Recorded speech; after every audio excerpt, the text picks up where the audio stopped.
Hello, everyone. I'm Lissy, and I'm here with Lyra, and this is our brand new podcast. So, welcome to the cottage, a Heated Rivalry podcast, an unofficial Heated Rivalry podcast, where we are going to Yes. talk about the show, our favorites, the characters we like, the characters we don't like, which is a very short list, but like Ilya's brother exists, so we need that category. But we're gonna start at some point. We're gonna do character breakdowns. Or that's the plan at least. But we're gonna start by talking about episode one. We want to take the time to really break down the episode. Um, but before we do all of that, um, I guess we kind of have to introduce ourselves. I said my name, I said my co-host name, but you don't really know us, or you don't necessarily know us if you clicked on this. So that's what I'm gonna do. My name is Lissy, and this is Lyra, and we're both entertainment journalists. That means heated rivalries, big boom, didn't really catch us by surprise. Despite this, you're going to find that we're coming at this from very different places. I read the Game Changers books years ago. I read Heated Rivalry. At some point in the pandemic, I hesitate to give a date because the pandemic was like a stretch of time when we were in the worst of the lockdown that who knows, time did not exist back then. I read it. Exactly. I read the first book, the second book, Heated Rivalry back then.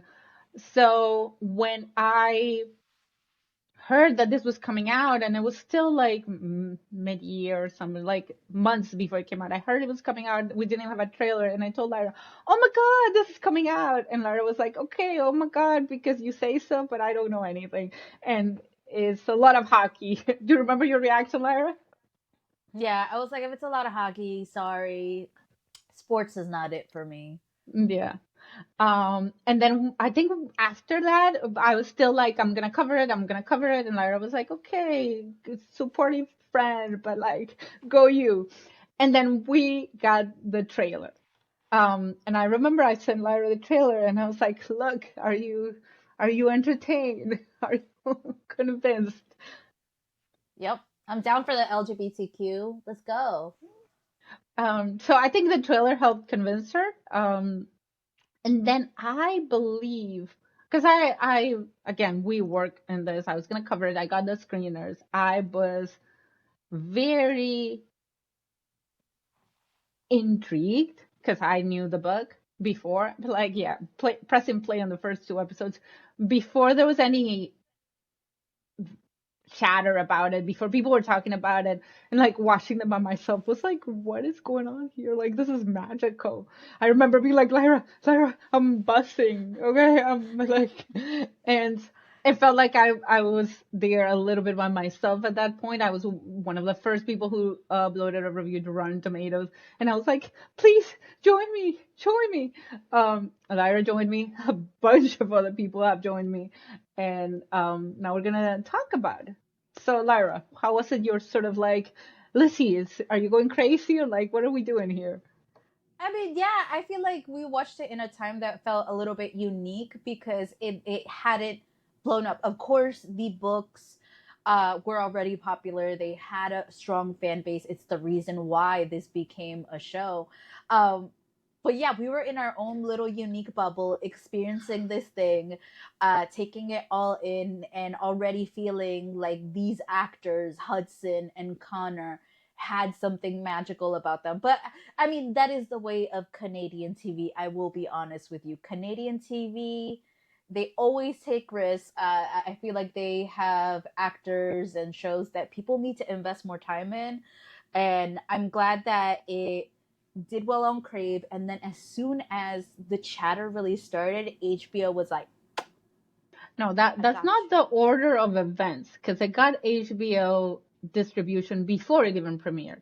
It was just very close to it. Like the HBO distribution was announced like I think we didn't even have a week till premiere date Oh. when the HBO distribution was announced. And it was super funny because like for example for me who was getting the screeners, at first I had Crave screeners and then Yeah. HBO kind of like when it started getting big, HBO kind of went like, oh, and then even sent the screeners through their HBO platform, which is a very different platform. And it was funny kind of seeing it in real time. Because at first, I remember for the first two episodes, sort of getting the email and getting absolutely no embargo, which is very weird. Yeah. And me having to reach out and being like, what is the embargo for this? And I remember for the first two episodes, they were like, no, and there's no embargo. And that's wild for us Oh, that's wild. who get like detailed embargoes, sometimes with a list of things you can't say, being like, there's no embargo for this. But then things blew up so quickly that for the next few episodes, we have very specific embargoes. And some of them even said you can't do social media reactions. Which it's always funny for me for things that are based on the books. Like people know what's going to happen or people can find out. But we still got like the very strict embargoes. Oh, embargoes are my favorite, especially those embargoes because I feel like a lot of people that aren't in the industry, they don't understand how complex those embargoes are. I remember for a really, really big streaming platforms, uh, mainstay show, and their embargo was 90 minutes after the episode Yeah. airs for the general public.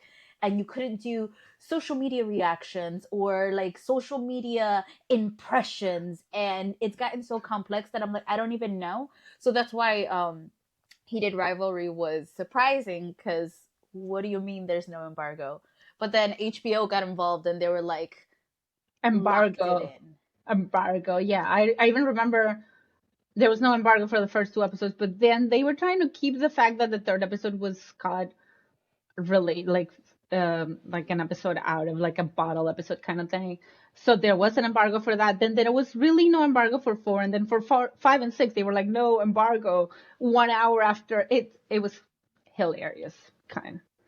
But yeah, Yeah. that's just a little bit of our intro into how we got here. And I think just sort of to give you context, we're also going to be discussing this as I've read the entire Game Changers book series. I've read Heated Rivalry because I was doing weekly reviews for it, and my reviews are still up. And so I reread Heated Rivalry again before the show came on. So I have those things very clear in my mind. I also have the knowledge of what happens in the long game. Lyra has none of that. Okay, Lyra I is have nothing. yes, it is Lyra is our Game Changers virgin here. Who is gonna Your test dummy. your test Um, dummy of how things sort of actually translate, which is a very good thing, I think. yeah, I also think it's really good just for entertainment wise. Like I know like sometimes they're like, oh, as an entertainment journalist you should know all the material and read all the material, but I do sometimes think that it's a testament to how well something does if someone who has never read it before can still enjoy it. And I think maybe eventually I will read the books, but for now I'm not gonna read them. I'm gonna keep myself fresh in the same way I've done with other things like One Piece or Fallout, who have also impressed me. But yeah, Heated Rivalry really, really impressed me.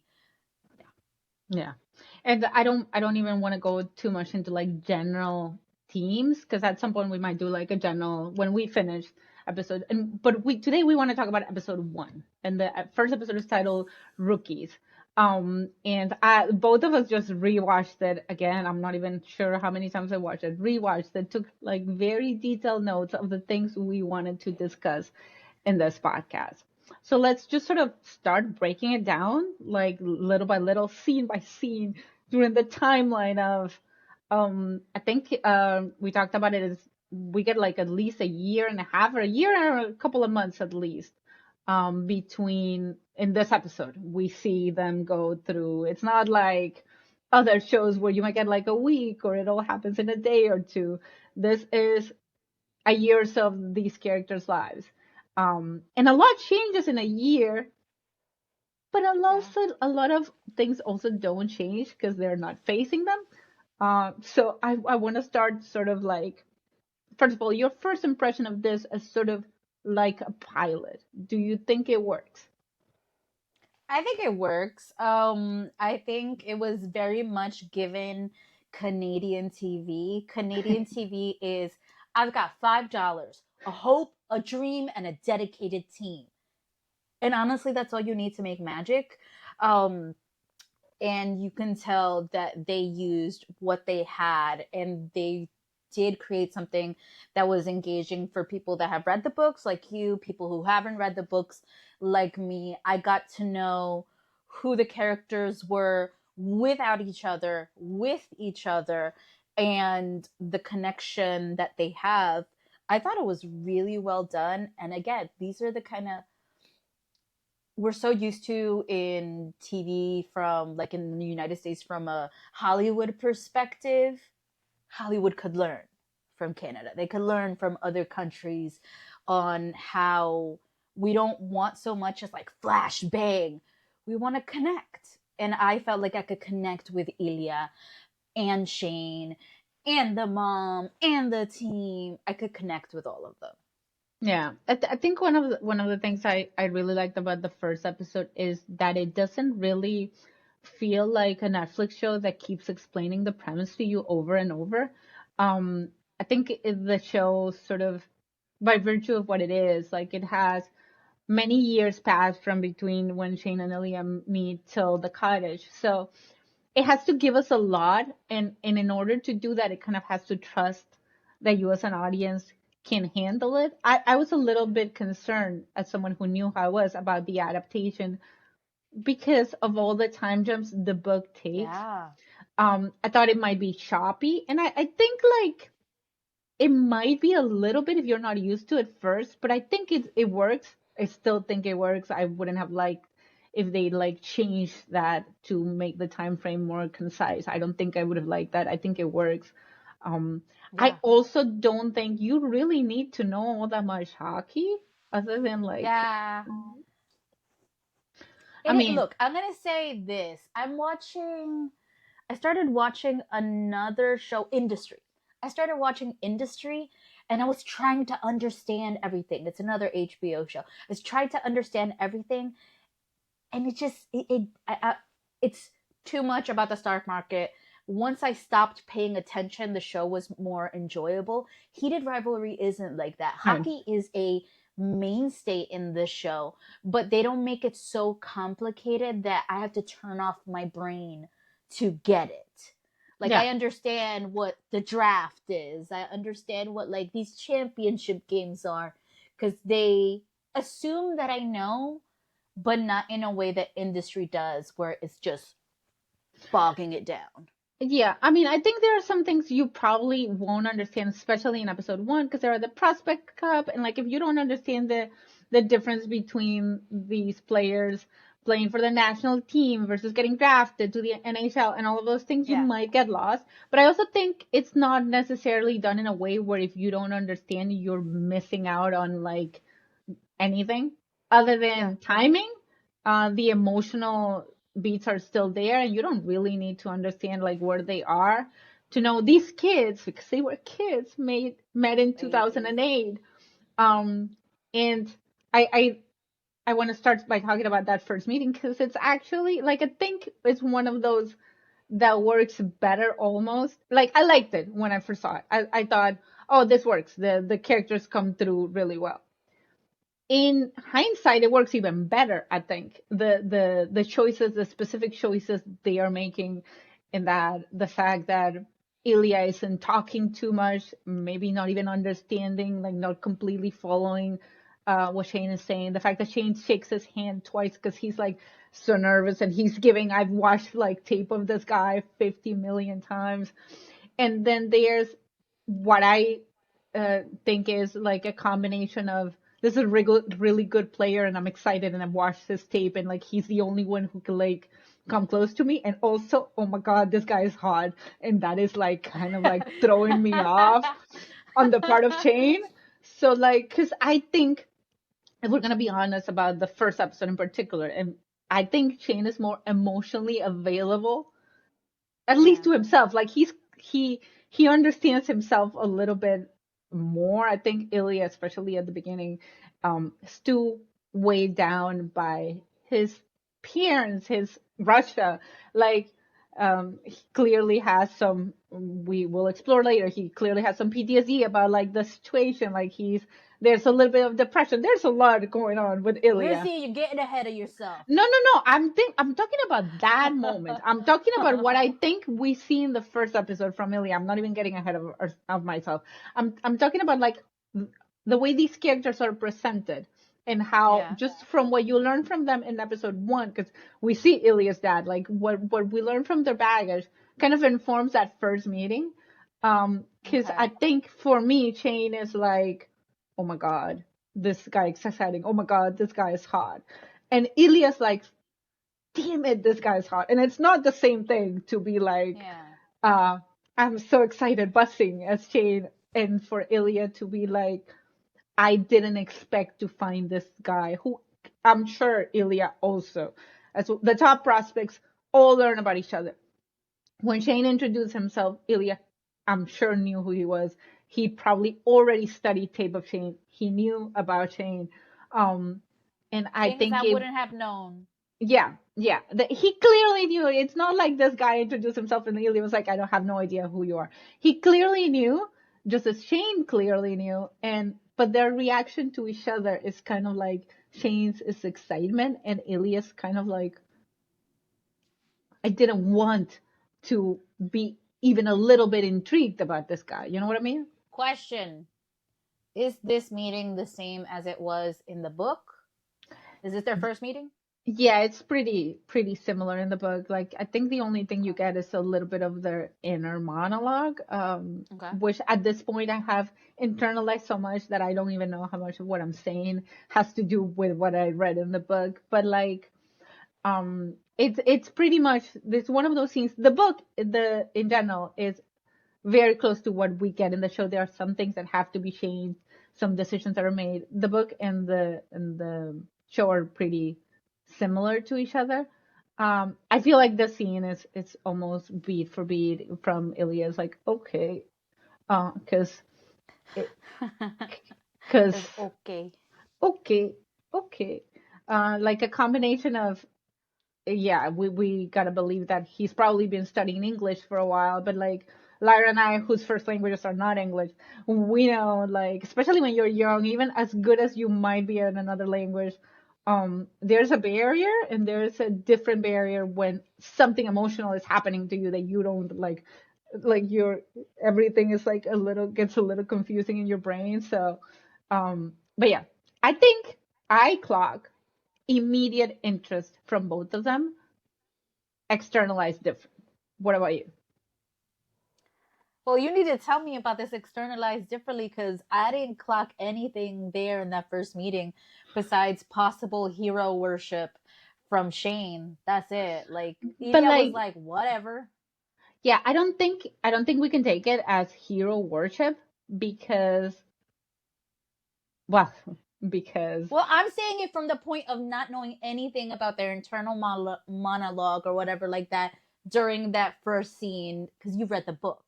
For me, it right, was just him smoking, doing him stuff, and then this guy came up to him and said something to him, right. I and know. then that's I think it's valid to clock it as that. It's just at that point, Shane and Ilya are equals. And like I get this part is not a book knowledge. This part is sports knowledge, I think, which Lyra also has very little of. Top prospects would know about each other, would study each other. They're especially going to compete in the Prospects Cup. The two top prospects did not get to be the two top prospects in the world without putting work into being that. And part of that is studying the opponent.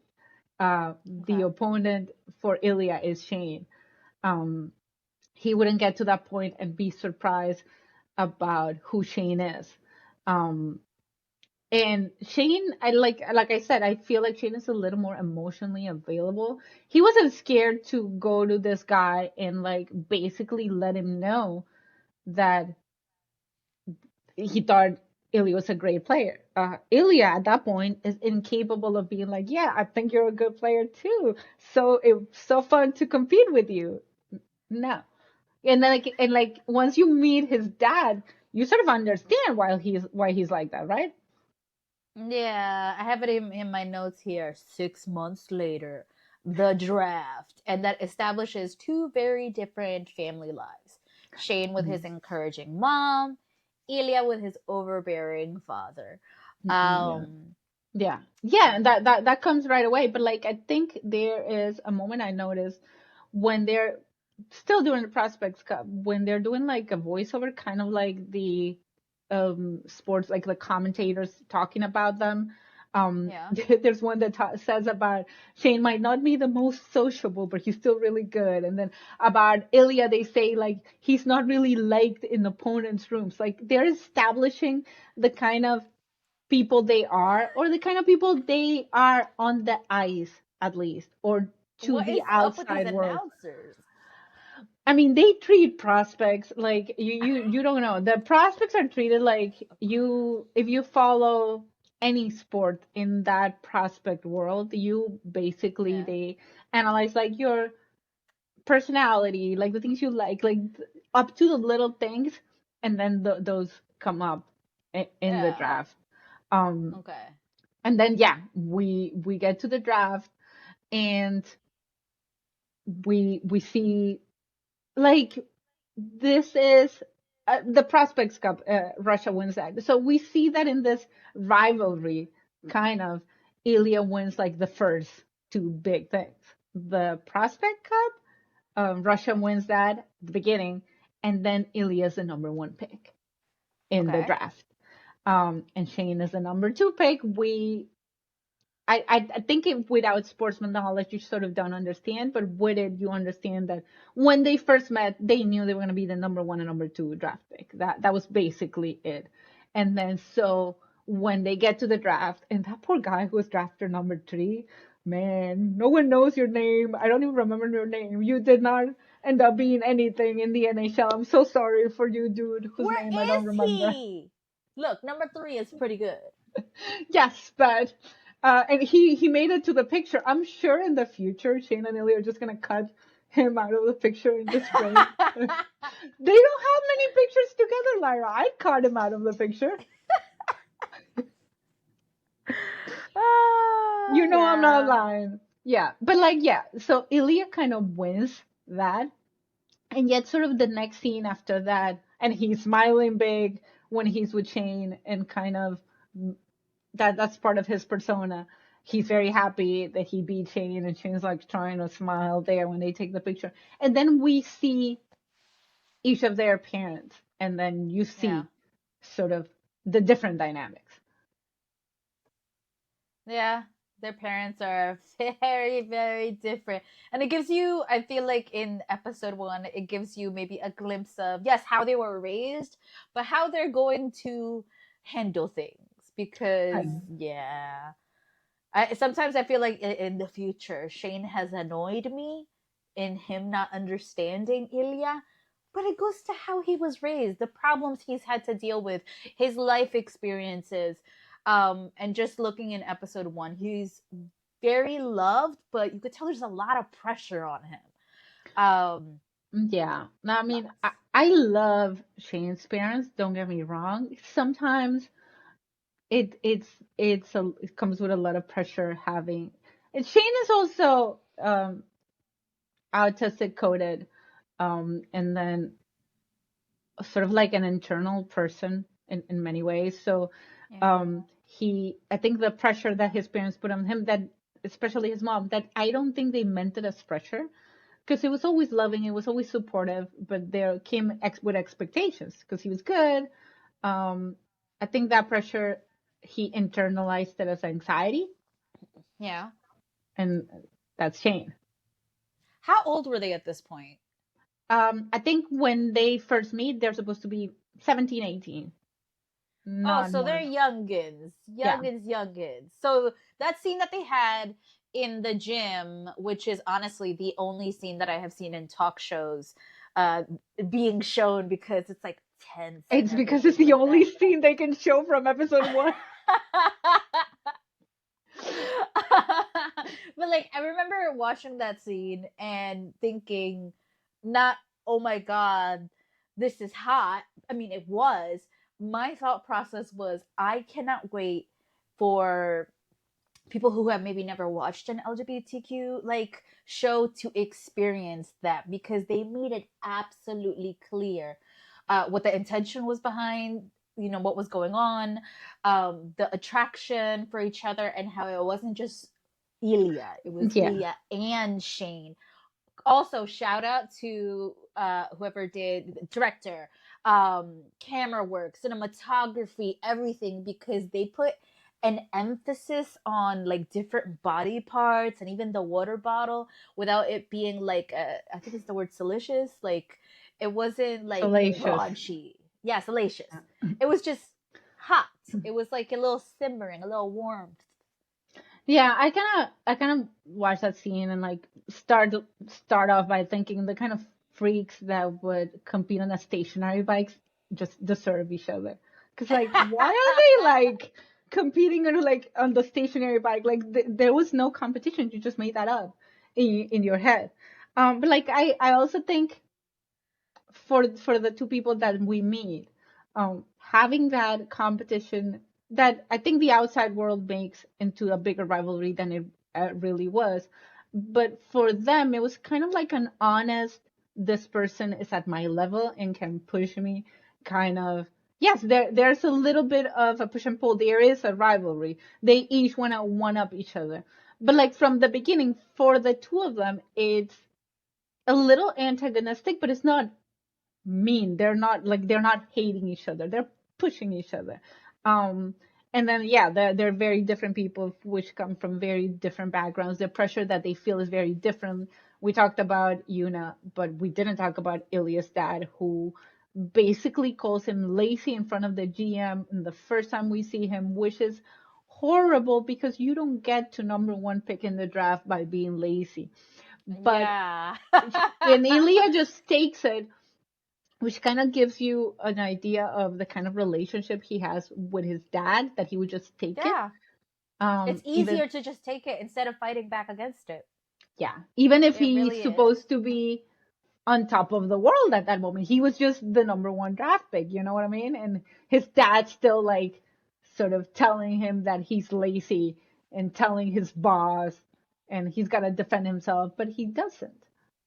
Yeah. Also, opened up IMDb real time. So yeah, so it was just Jacob Tierney, who, of course, showrunner, created it alongside Rachel Reed. But he directed all the Yeah. episodes, and the cinematographer, director of photography was Jackson Parrell. Just want to give them their flowers, especially during that first intense like scene in the gym. But yeah. Yeah, I can go back to it because I just got lost in talking about the two of them competing in the stationary bike because it's so funny to me.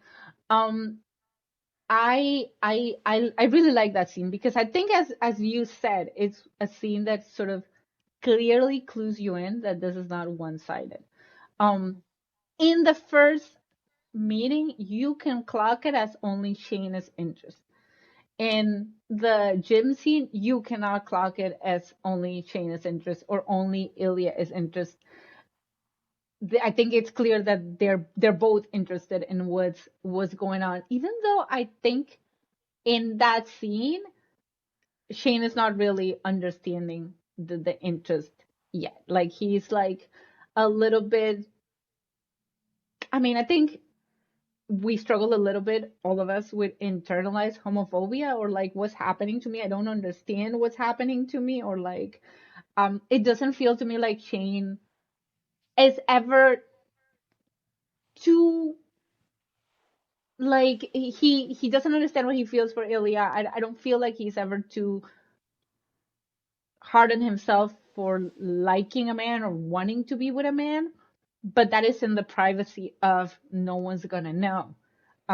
That Yeah, he's he's not got a too. lot of pressure too. He can't like Yeah, risk, especially like knowing the amount of queer people in hockey, which is like nobody.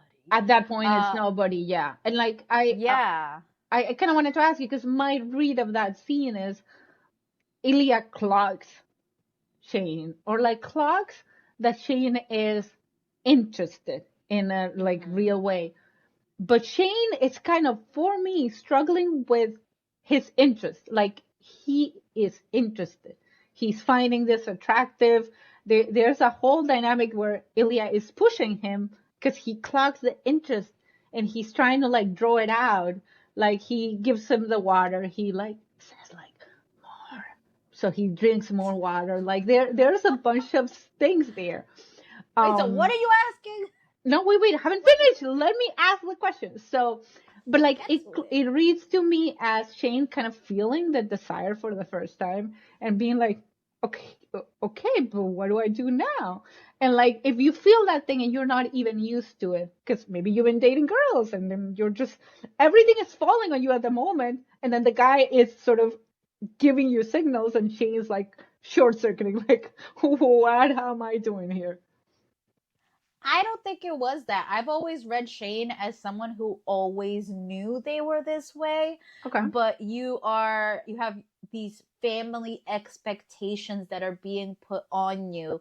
Everything that like he entered into this hockey space already knowing how queer people are treated or the lack of queer people, the added responsibility of all the training that my parents put me through, all these sponsorships, the responsibility of being one of the only possible Asian, you know, players, people getting these opportunities, it weighs heavy. So maybe he knew that he was gay, but had that pressure on him. In addition, with maybe never even having the time to contemplate it. Like, I feel like a lot of times people are like, oh, shouldn't you know? If someone isn't given the opportunity to explore that, especially with the added pressures of, hey, like this could be dangerous for me. What am I risking? Um, yeah, I don't think he had the opportunity to explore it at all. Like, Yeah, which isn't the same thing as he knew, because like I don't think there's a read that sort of we can be like he knew and just didn't want to face it when he takes 5 episodes to be like I'm gay. I Um, mean, you could know and not know the word to use for it because I've seen and read and like experienced stories with people of they know they like men and women, but they don't know like it's allowed and that it's the name or like you're asexual, you don't have that feeling for somebody or anybody, but you have never been given the tools. You don't know it's possible. You think there's something wrong with you. Like I feel like a lot of times people think that like sexuality, oh, it's easy. Everybody knows this. It's 2026. Some people don't they aren't afforded the same opportunities as you are to make it easy. And if it was easy, Heated Rivalry wouldn't be such a smoke show. It right. wouldn't be like it wouldn't be such a wham bow because it would already be normalized. Being queer has not been normalized yet. Yeah, yeah. I still don't read it as he had any, maybe an inkling. Like I think you, as a teenager, are more aware of yourself than you give yourself credit to, but you're also more likely to trick yourself into being what the world needs you to be.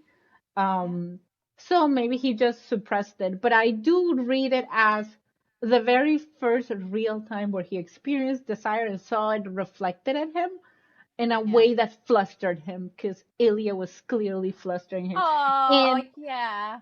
and Blushing Shane. no, Ilya was clearly flustering him, and Ilya was clearly trying to fluster him because Ilya was like, okay, he is He was also into this, testing the waters. right? He knows what it is to keep it on like the down low. He was definitely testing Shane. He saw something. That gaydar was like Yeah.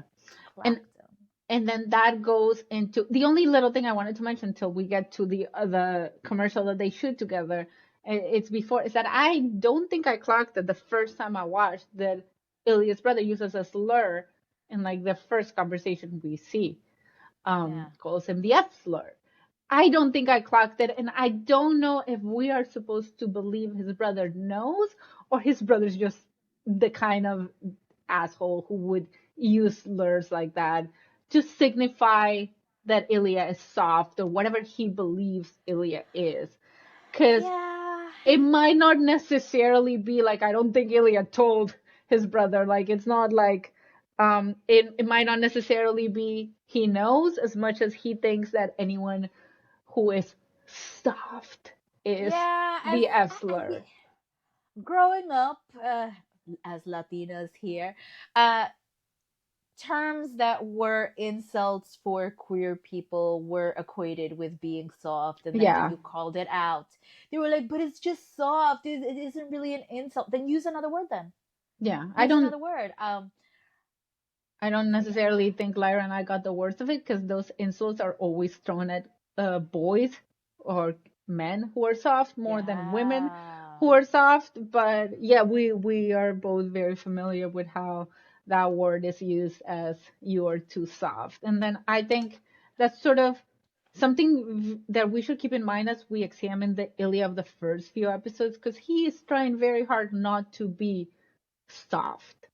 Yeah. He's trying very hard to be this cocky persona that he's putting on, but he's trying to embody that because his life has told him that he needs to be that. And if he is not that, then he won't be good enough. He won't be loved. He won't be appreciated. He won't get things. He won't like that. This is the Ilya that he needs to be. It's like Pavlov's dog. Like he's been conditioned to be this person. And sometimes it's hard for him to break out of it, even in his first interactions with Shane, which end up coloring so much of their dynamic going forward. Um, because we get to that, and I remember telling Lara as we were rewatching this episode that scene, the commercial is kind of cute, like a start there that Ilya was going for his man, like kudos to Ilya. Ilya was like, I have not seen Hollander. What can I do to bring him to me after that Yeah. charge moment? Because he He's like, suggested him. yeah, he was like, "Oh, this is can you bring him for this commercial?" Like, my man was planning, okay? A Yeah. plus. He was planning, and then the whole comment of "you look pretty," and she was like, "You're wearing makeup too." Yeah, but I don't look pretty. I mean, yeah, he had a little bit of a crush. I think it was kind of obvious, and then he wasn't scared to do something about it, even though obviously in that point he wouldn't have thought it was something real. He just Yeah. wanted to sleep with Shane. But like he did put it in motion.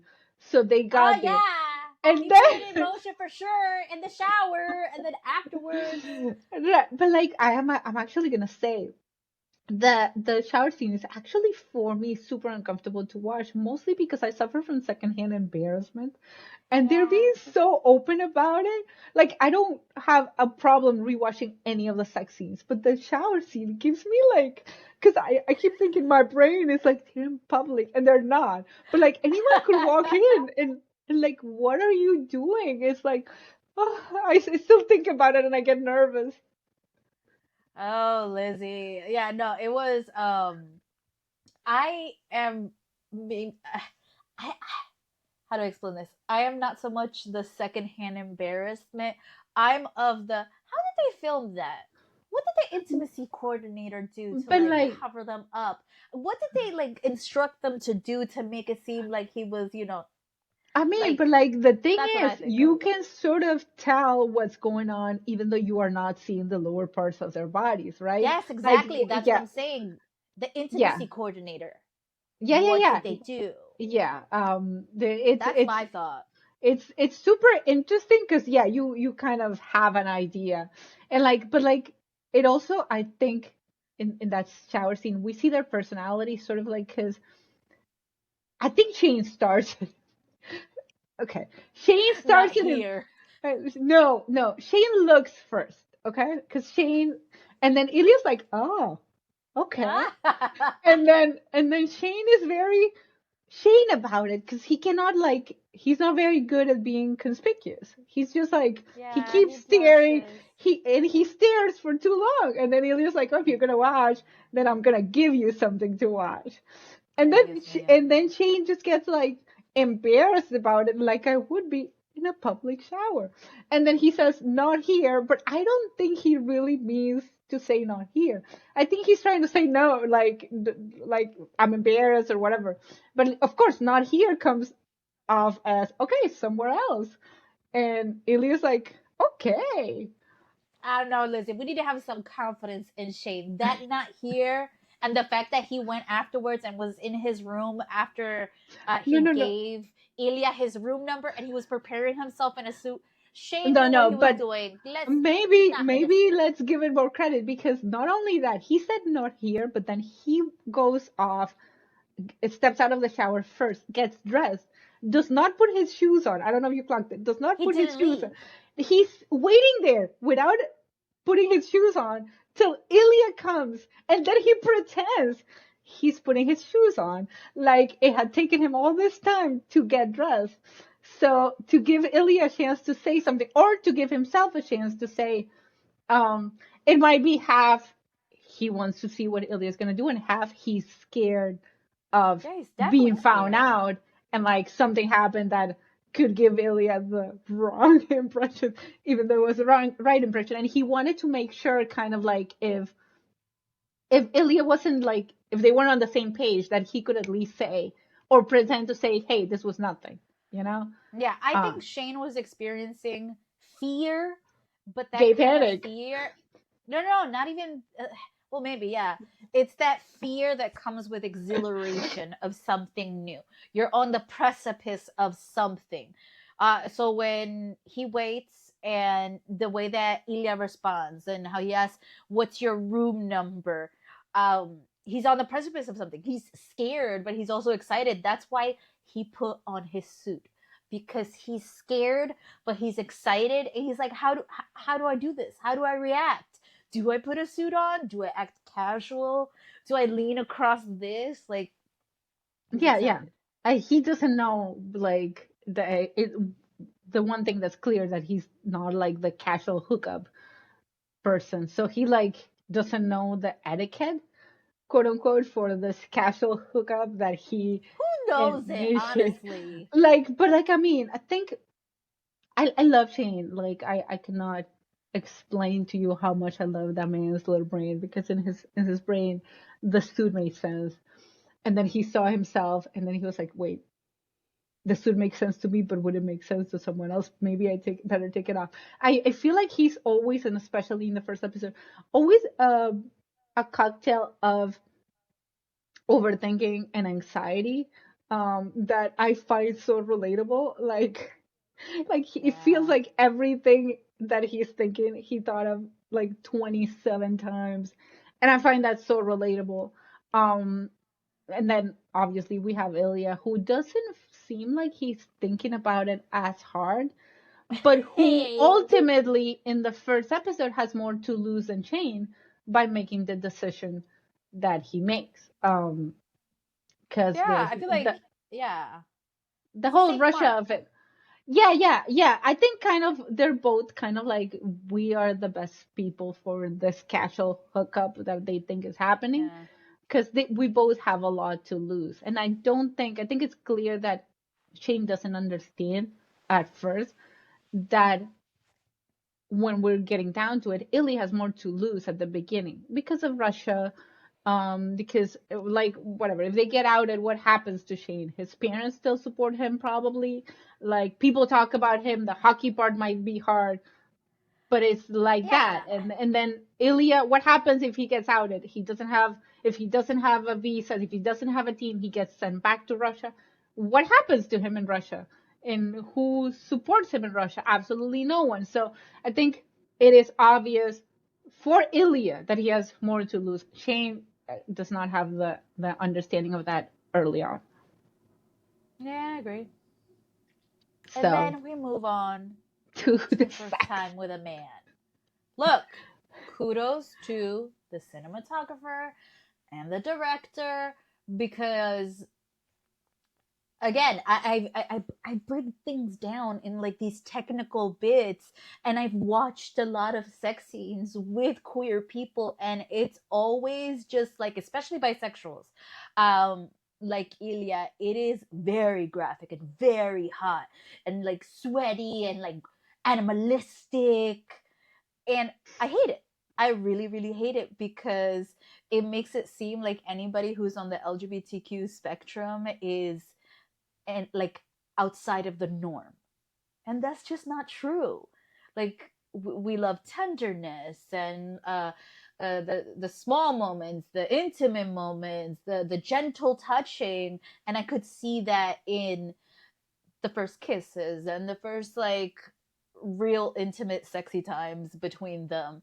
um it was told from a place of intimacy and the knowledge that yes, we can have the soft moments. That's why I really like it, especially the lighting was just like the Yeah. lighting like emphasized their curves and how it was just them. It felt like the world had like narrowed down and it was just them in that room. And it was beautiful.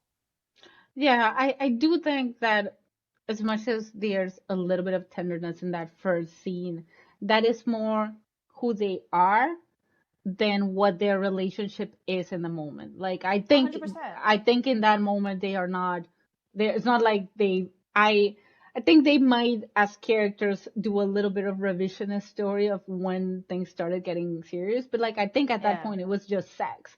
That's a Um good point.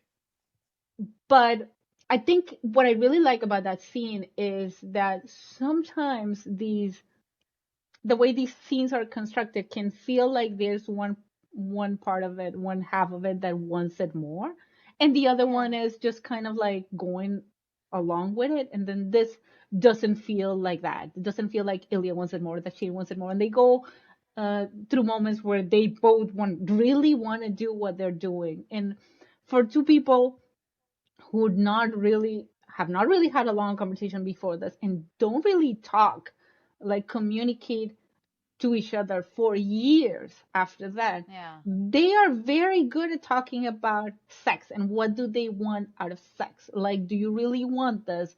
Um, or like, what are you comfortable with? Or Ilya kind of like sensing what Shane needed. Like, I think it's kind of sort of how we see their progression of their love story by the way they continue to have sex and how the sex changes.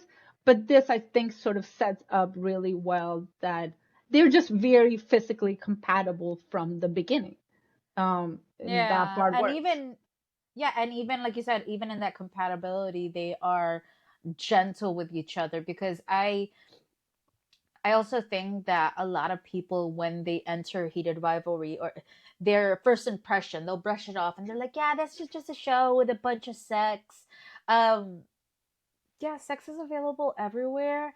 It's the fact that they are intimate with each other. There's a gentleness to it. And oh my God, shocker, people want that, especially um, women.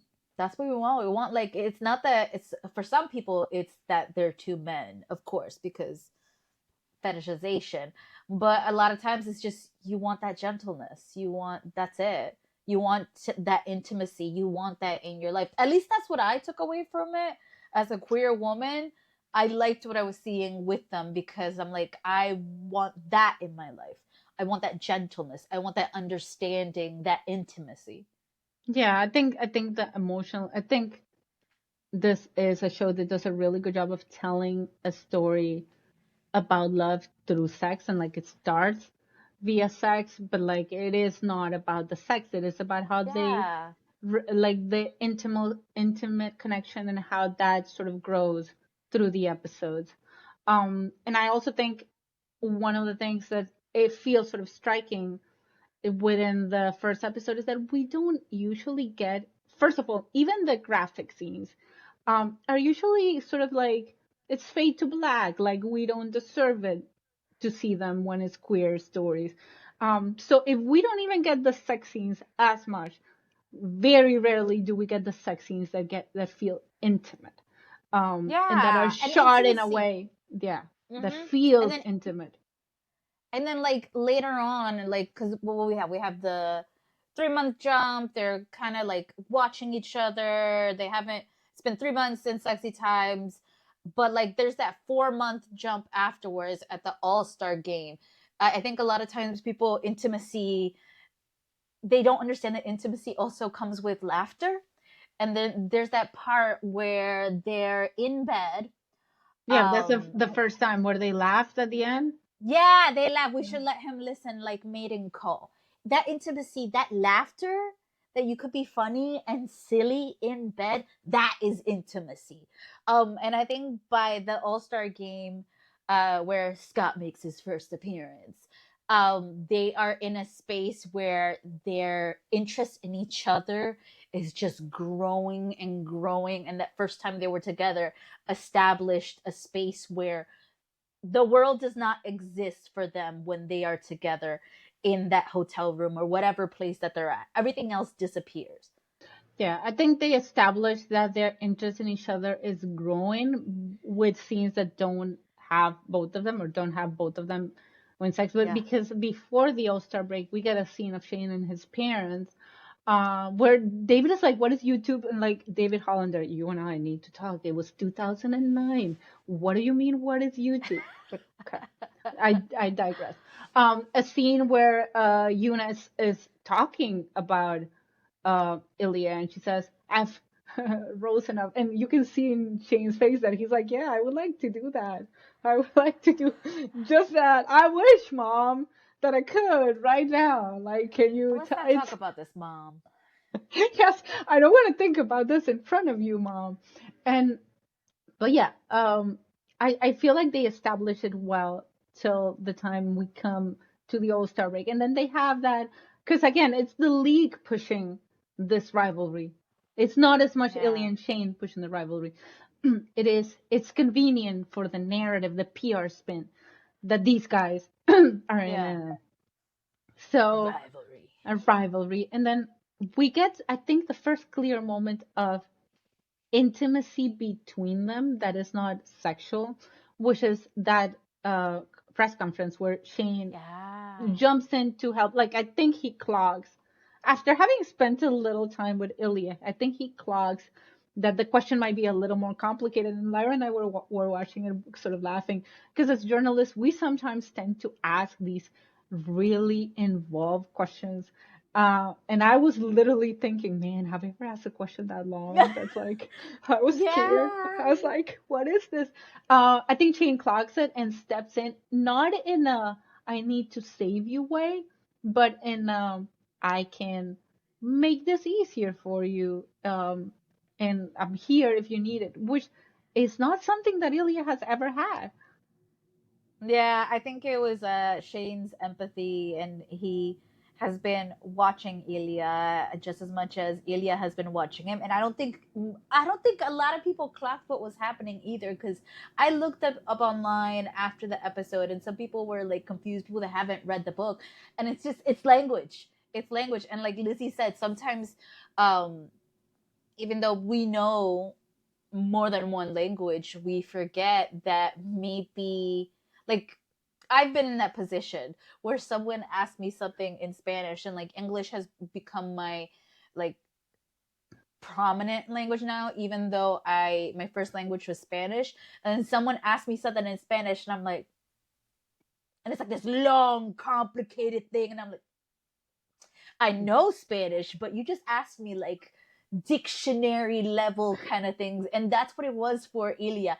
Ilya was like, I get what you're saying, but you just asked me like seven different things, and I'm still processing the first thing you told me. Yeah, and you also don't want to answer in a way that you sound like you don't know what you're saying, but you didn't really understand the question. And even Yeah. asking for the question to be repeated sounds like you don't know. So like I get it. Um, and Shane does a really good job of diffusing the situation, so it doesn't seem like Ilya didn't get it. My only other comment about that is why the shoes, guys. Like you're being very loud for two people who apparently don't like each other, because that's a little bit of comfort. Wait, Touching what's wrong with the shoes? they I'm touch lost. like in the moment in the press conference, their feet touch each other, like the shoes kind of like pressing against each other, which they do again in the at Yuna and David's house after in the last episode. But that is the first time. That's a callback, and it's kind of funny because you would think they would not be at that point where like just touching would give either of them comfort, and they still do it. And I'm like, that's very loud, guys. Remember, you are just uh Look, this is it was casual. Well, I mean, it's the only way you could say thank you. I also think that was a watershed moment for Ilya because Ilya was definitely like, okay, I'm looking for somebody to sex it up with, but here's somebody who took the lead. This was one of the first big moments of Shane taking the lead Yeah. and stepping in for Ilya. Because who does Ilya have to step in for him? Yeah. Absolutely no Nobody. one. And here's Um. this person that he just thought it was casual stepping in for him. And I think that's what enabled him to be a little forward and give Shane his number and like laugh in bed a little bit more and just I feel like it opened the door for Ilya to maybe think this is a little bit more serious, even though he still holds himself back. I mean, I also had, I don't think I thought of it as a thank you. And now that you said it, it kind of really does clock like that. So yeah, it's Mm. funny. It is. I did want to ask because this is All Star Game. Do you think that Scott clocked Shane and Ilya when he Yeah, was like, "What I, did Rosenhoff want?" I really want to talk about Scott because I think he did clock them, actually. I think he clocked them in a kind of like, what did I clock way that he dismissed afterwards. Because I don't think he knew all of these years. I don't think we go into Scott's story with Kip with Scott really knowing, but I think he did clock him. I think he did clock them in a way of, but I'm an I'm an elder gay, so I clock the youngins, but it's none of my business because I got enough stuff going on. You think he clocked it enough to be like, this is none of my business, or that he clocked something? He thought, this is weird. And then he talked himself out of it because it made no sense. Because, like, No, who I would have mean thought it made sense? Shane and Ilya. that, but like I think he clocked it 100% because he said that he was in the room next to him. And it because honestly, if I were in Scott's position, I'd be like, it's not my business. I got enough stuff going on. Yeah, he knew. I feel like he knew in the same way that Ilya clocked Shane and knew. But again, sometimes it's not your business, and if there are no other queer people in this hockey space, I'm not gonna rat somebody out. But I will say, the first time I watched it, I was like, Scott, are you gonna be like the evil guy that like outs them? Because that's what it was giving. Any other, I feel like if it was under anybody else, if it wasn't Rachel, if it wasn't Jacob, they would have took that moment and made it that Scott was like the evil guy that outs them. Yeah, I But don't that's know. not him. Obviously, like, we don't know at the point. We're not, I don't think we're even supposed to clock. Like, I knew because I read the book, but I don't think in the show we're even supposed to clock. I clock something. No, yes, something, but not. Scott is queer too, and like he is like, I don't think there's any way you can really clock that.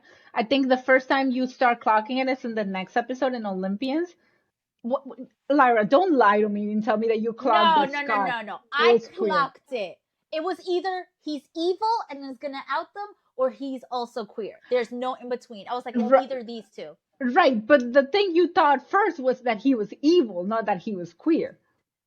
It could be either because I was like, Hollywood tells me that he could be evil, but we're talking about Canadian television here, No, so I he think could you be queer. lied. I'm not lying, Lizzie. I've watched more Canadian TV than you. Okay.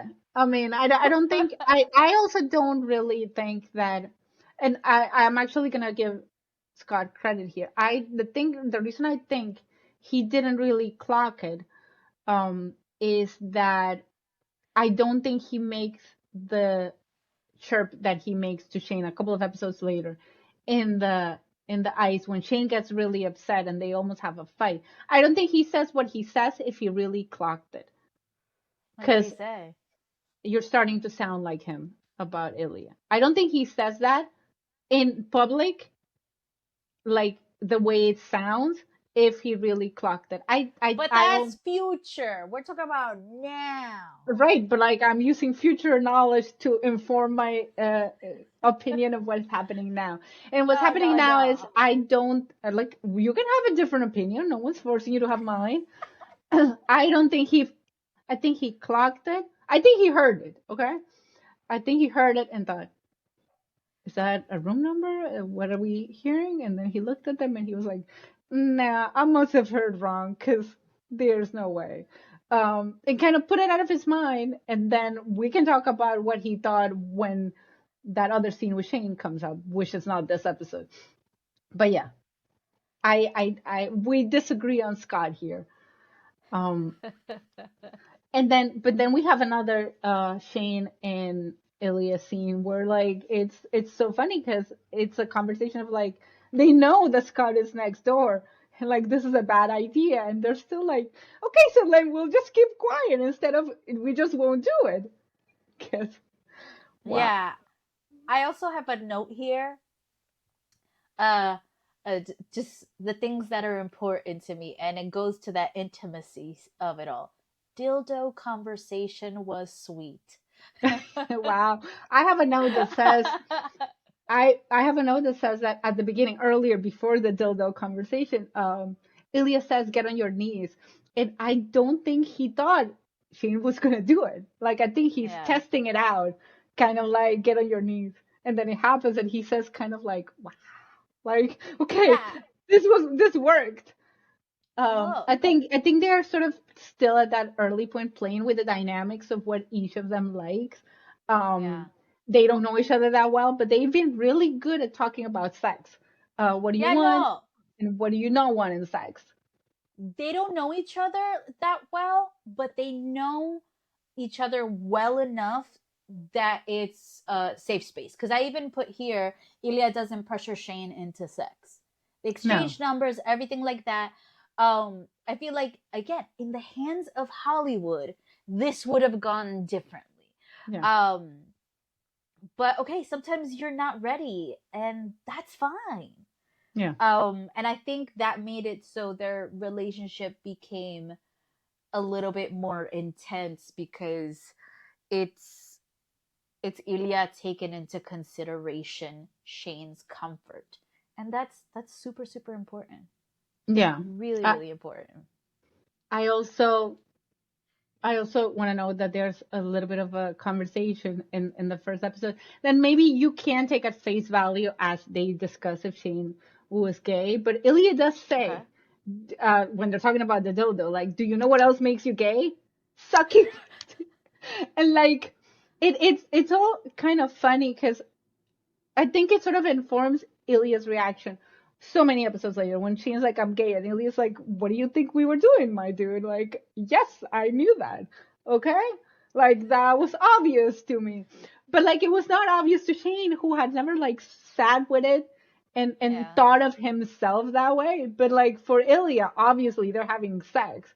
And he's like, okay, so that at least makes you a little bit gay, like, I think you would think. So that's a funny moment that I wrote down. And then yeah, we go to the exchange of numbers, which Ilya initiates. By the way, he's like, give me your phone," and he's the one that comes up with the names that will follow them forever. What is it Which again? The names?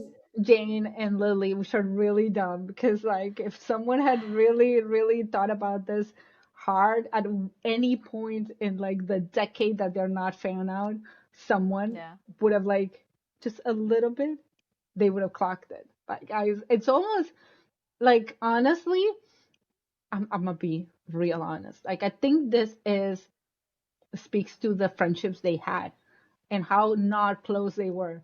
Cause like I would have clocked you in 10 minutes, Lyra. Like, what do you mean their friends did not clock this? What do you mean Hayden did not put this together? Oh, I have a friend who always disappears when we're in Boston. It's talking to a girl called Lily. It's always obsessed with Ilya Rosanov. I would have at least asked, you know, it's like being like, hey, dude, just question, because like this is a little weird. But like, yeah, Shane was not, that was Hayden is his best friend, but like how close are they really in the sense that Hayden would be close enough to clock him? And Ilya, who does he have um, that would Nobody really clock him? So like that sort besides of Svetlana. yeah, and we find out much later that Svetlana has at some point at least clocked that he is with a man. So Yeah. she did like yeah, the people who in Rose clocked him in 0.2 seconds. Like as soon as someone got close enough, it was like, huh, some things are obvious here, you know? It's also um because I'm thinking about it in a space where there are no really big queer relationships or players or anything like that. How are they going to clock it if they've never had anybody in the Yeah, space? They don't know it's a thing that's possible. So maybe they did see them some of the behavior, and they never thought that it could be another guy because that just doesn't happen in like hockey. So yeah, it's something that maybe never entered their mind. They were like, "Oh, who's this Jane or whatever Lily that they're always messaging?" But they never in their mind thought it could be yeah. a guy because it just hasn't happened. Come But yeah, head and then working. yes, and the people that did realize that it could be a guy were Rose and Svetlana because they know that there are different possibilities out there.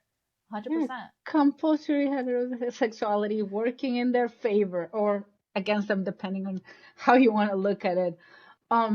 But yeah, like it's also funny that we get the first moments of Shane sort of hang out with Hayden when Ilya sort of cancels because there's a snowstorm and he can't meet Ilya, so he actually makes a friend because he can't go to his usual Situationship. situationship exactly. um and but like I wrote down a little note about like sort of them exchanging numbers that I can sort of imagine Ilya having a bunch of memes and stuff that he wants to send Shane, and he's like he might not even feel comfortable sending years later because he feels like the kind, and meanwhile Shane feels like the kind who has never even sent an emoji in his life.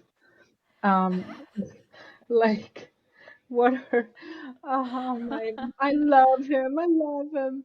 Um yeah. And then we see Svetlana this episode. We see that Ilya is trying to distract him. It's easy. I think I really like that the show makes it clear that bisexual is not just a thing that you say. Like Ilya likes women. You Yeah. can like women and fall in love with a man. You can like women and men and fall in love with a woman. Like it is a thing. And like I think it's important Which, a moment, we need like a moment of silence for. because the actress that plays Svetlana, was it Ksenia Daniela Karlamova, is one of the most beautiful Oh women yeah, that I I've agree. ever seen in my life. Yeah, yeah. Starfire, girl, where you at? Like, this is the Girl, DC. You got your Starfire right here. girl crush for both of us right here. Yeah, absolutely. Stunning. Um, I also want to point out because after that we go to the MLH Awards and the Rookie of the Year thing. I want to point out, just like as the third pick in the draft, the other guy nominated for Rookie of the Year, footnote in history. Who are you? I think I wrote down his name and like, no, I didn't even write down his name. I was like, no one cares. Including you. Including me. Yeah, yeah, like that's just a funny moment. And then it is also, but Shane wins. It's the first time in that rivalry like that started with Ilya winning and Ilya winning that Shane kind of gets the upper, like that he wins something. And I think that's why he is so upset when he doesn't get sort of like the validation that he sort of expects from Ilya, because I think at this point, it's a weird relationship that they have because they're rivals and they're having sex, and they want to pretend that they're not friends or like that they don't care about what the other one thinks, but they do. Yeah. Okay, so Shane wanted, if not straight up validation, at least attention from Ilya. And Ilya is not giving it to him because he's going back to Russia in a few days and he's in that hole that he gets into when he thinks that he's got to face his family in Russia and all of what that means. But Shane doesn't know that because like I Yeah. think part of the problem of the relationship is like obviously outside of sex they don't communicate. So Shane doesn't know that, but how is Shane gonna know that? There's no reason for Shane to know that. Um, Yeah. so yeah, there's a little bit of like they're in different worlds, and then even like the people trying to get there in the middle. Because like I love, and my notes say that Shane called Scott Mr. Hunter when Scott asks him about like, where's your boy Rosanov? And she's like, he's not my boy. He's not my boy. I was like, look, if Scott didn't suspect anything before, after you Does went and now. denied it 10 times, I would be like, okay, but what But are also, we, he called Scott old. Mr. Hunter? Um, That's like us being called, what is it, Senora? Señora, or no. There's a worse one, Doña. Doña. Doña is like a stake through the heart. Man, Oh Doña. God, Doña. But I do want to talk about that scene on the rooftop because I know like a lot of people, I've seen people commenting that when Ilya says, that everything isn't about you, people are like, but it actually was. No, it wasn't. No, it wasn't. Right now, what Ilya is going through on that rooftop, he's mentally preparing himself for the person that he needs to be when he is in Russia.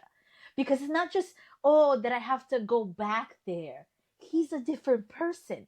Yeah. He cannot be a specific way. He cannot look a specific way. He cannot act specific ways when he goes back home. Um, and maybe he wants to be a little bit more like what he is when he is with Shane, a little bit more playful and a little bit more open. But right now he's transforming into somebody else, and then comes Shane, who doesn't understand because he doesn't know, and maybe he does want to know, but how do you tell your situationship that you want to know more about them? You kind of can't, and it puts them on uneven, like, He doesn't even know there's yeah, something to know. So like he's not even asking uh Ilya to open up, because I don't think Shane realizes that there's something to ask. Ilya says he's going back home, and for Shane that's a good thing. Like, oh yeah, you're gonna spend time with your family. Okay. He yeah, processes it as a good thing. And like what he wants out of Ilya in that moment is an acknowledgement that Shane won't, even if it's just the joke, the way they tease each other, which isn't always nice, but he wants that because he wants Ilya's attention. And yeah, he gets Ilya's attention in a way that he doesn't want, which is Ilya kisses him. Because yeah, for me, Ilya's kind of like, I'm gonna kiss him to like tide me over, like kind of like yeah, kiss him. And then Shane never really reacts badly to Ilya kissing him until he sort of like the awareness of where they are hits him, and then he's like, "What are you yeah. doing? Anyone There's could no walk in four on us." walls. Yeah, anyone could walk in There's on us. yeah, And then he freaks out, and then they're like not telling each other what each of them is freaking out about, which is, I think, the dynamic that they set up early in the relationship. Okay. Like, was yeah, it ever casual outside of the first time? I don't think so. Do they have the words or the emotional maturity to realize that it was yeah, never casual outside of maybe the shower? Like, I'd even yeah. say that once they got to the room, yeah, it was not as casual because there was too much tenderness. I don't think they have the words that early on to say that. Yeah, I also want to take a second to defend Shane because I saw a lot of people being angry at Shane because no matter, look, there are people who love Ilya, there are people who love Shane, there are people that love them together, and sometimes things get a little intense. And I saw some people being really, really mad at Shane because they're like, how can you not understand what Ilya is going through? They come from two completely different like Yeah. worlds, upbringings. I don't think either of them were wrong. They were not communicating with each other, but that's okay. It's just the first episode. You're gonna make some mistakes. They're both young, and I think people were being too harsh on Shane. To be like, why can't you understand? Well, why can't you understand Shane as well and where he's coming from? Yeah, just needed to take a moment of that because Yeah. If I, that. I don't see that much of what people are saying because I live in a bubble of I'll mute anything that is um you know. But I will say that yeah, they're just very different people and they Yeah, are handling the situation that they're on to the best of their abilities. Like I think that's what makes them interesting characters. Um, I don't think there is necessarily right or wrong as much as there yeah, is. Sometimes we hurt each other in these reactions that we have to often external circumstances, and it is about how we grow and we build a relationship despite the times we might have hurt each other intentionally or unintentionally. Because yeah, at that point again, I think early on we see Shane as a little more emotionally mature. I think afterwards we'll see Shane close off and have Ilya be the one reaching out. So like there's an ebb and flow to this relationship. And they both pulled back and pushed for different reasons at different yeah. moments. Um, and I think it is important to give both characters grace and Yeah, not be like, I'm expecting perfection from you. Perfect characters are boring. Who they're so wants boring. who wants a character that always acts like that always gets it and that always acts the way they should? No one. We want characters that are flawed and that make mistakes and that learn and that love each other despite those things. And I think sort of what they're building in this first episode and the way the show takes us through this year and some change is very interesting for what they'll be building later.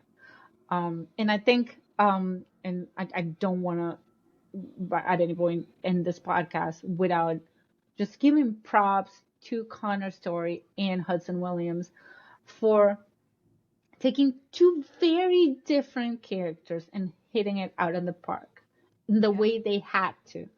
Um, Sometimes I think Hudson had the greater challenge, and that I think Shane is such an internal character yeah, that the fact that we feel like we understand Shane even at this beginning is a testament to the work that was put into us understanding a character who internalizes everything.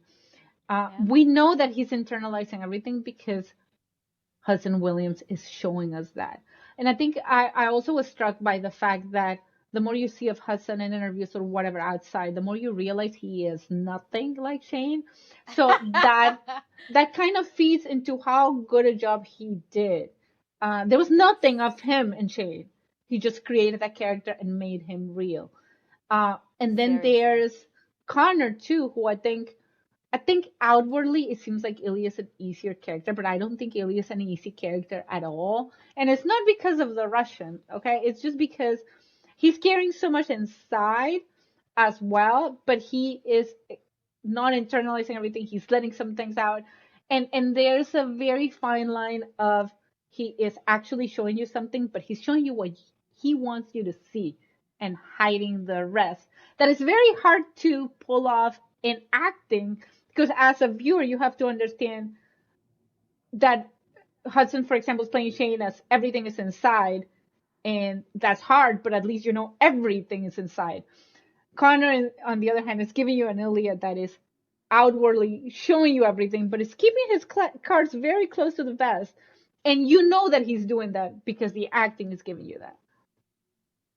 Yeah, I do want to say something about Connor because I scrolling through TikTok as we do, Don't and scroll. yes, someone made a point about how Connor Story is a better actor than Timothy Chalamet, and I was like, tell me more. And they were like, if you see Timothy in Marty Supreme or you see him in Dune, you still see Timothy Chalamet. You still see him. He doesn't disappear into his characters, no matter how cerebral he thinks he is. But then you have Connor Story, who I could put Connor Story next to Ilya, and you're like, those aren't the same people. those aren't the same people, because they're not. Like, I see photos, I've seen people do side to side comparisons, and it's because Connor absolutely disappears into his character. The way he carries himself is different. The way his jaw tenses, the way he like just speaks is completely different. Even his eyes, everything. Yeah, he completely disappears into it. And by the end of that TikTok video, I was like, you know what? You are right. That's why everything that has come for Hudson and Connor, I'm like, yes. Feel like a proud, like, aunt. You see that guy over there? He's doing so well. I'm proud of him. But yeah, Yeah. everything that happens with Hudson and Connor, all the opportunities that they have gotten, the recognition that Jacob Tierney is getting, the recognition that Rachel Reed is getting, like, it's really nice. Yeah. Especially that it's a queer show, because queer shows are getting canceled left and right. And now, if I had to sit down and tell you what queer things are airing on TV right now, I can't tell you off the top of my head as a queer person.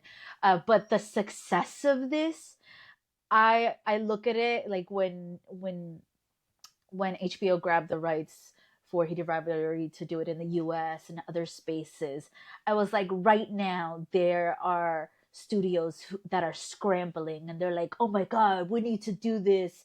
Um, and that's good. But I also look at Heated Rivalry, and I'm like, studios have continuously canceled our shows because they don't make money and they aren't as popular, blah, blah, blah, blah. Then you got Heated Rivalry that was made with $5 and a dream, and look how well it's doing. So Yeah. don't tell me that it can't be done, that we as queer people aren't worthy of these stories, that we can tell intimate, nuanced, um, beautiful stories. We can. Heated Rivalry is proof of that. Yeah, and I also think I agree with you about Connor, not necessarily about Timothy, but this is not the podcast for that. But I agree with you about Connor. I also think Hudson does the same thing. I think I don't I try to explain myself. I don't think either of them is doing better than the other. I just they're very different characters and they're Yeah. both nailing the character. Because I also think Hudson disappears. Shane and Hudson are not Oh the my same God. person. Ilya and Connor are not the same person, and that's a sign of superb acting. 100%. And Hudson and Connor as friends are not the same people as Shane and Ilya. Like all of these dynamics play differently, and that speaks to the work that was Yep. put in. Like sometimes we think chemistry is just two people who showing up and like who like each other. That's not what it is. Like you have to build character.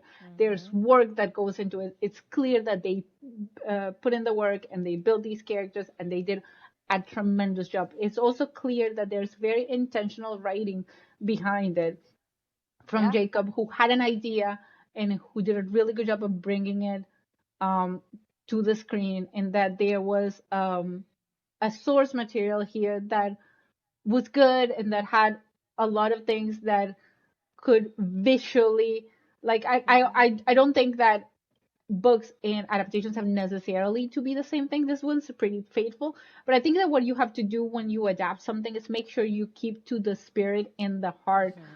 of the message, and I think this does that wonderfully. It doesn't even change that many things, but what it does, it's serving the story. So I think the characters were there to be great. I think you have to have like the combo because you can have a good characters on paper and they don't translate because the actors are either not good separately, they don't have the right chemistry. Sometimes actors have chemistry and it's not the right chemistry. It's not giving you what you need from the characters. I don't think that was the case here at all. I think they came together exactly how they needed to be. Like we got what we needed from Heated Rivalry. And then this first episode, which I mean, I like the first episode, but like if I were to rank them, I don't know, like this is not like near the top of the episodes, but it is a really good episode, okay? That I think sets them up really well. It's just that in a good story, I think as the characters grow, you tend to like them more. Yeah. Um, and then they build the characters so well that we are more attached to the people they become than the people they were. We can still sort of celebrate and enjoy the beginning of the journey. And I think if the beginning of the journey had not worked as well as it did, then you don't feel like the payoff makes sense.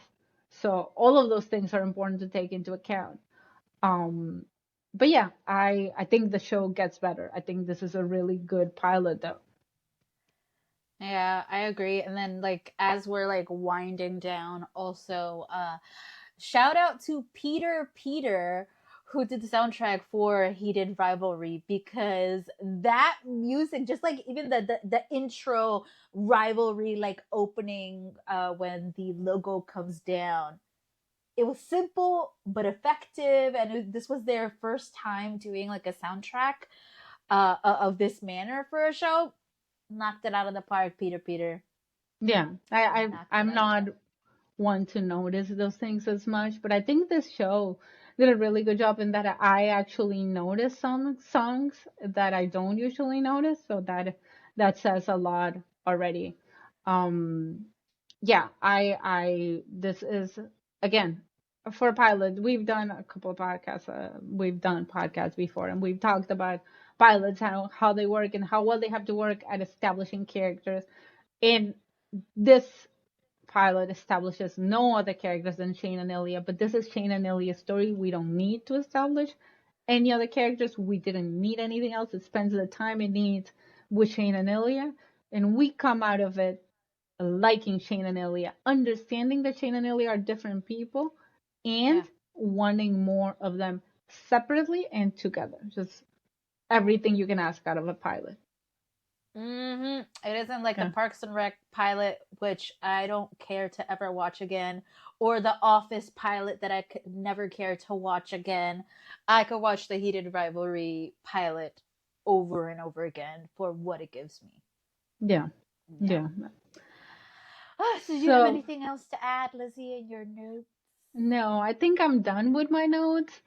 Um, and I had a lot of notes, and we recorded a fairly long podcast. So we're kind of sorry for the way we went on and on and on. Maybe you won't be. Maybe you just want us to keep talking, and we will continue to do that. We are going to review episode by episode in the same manner.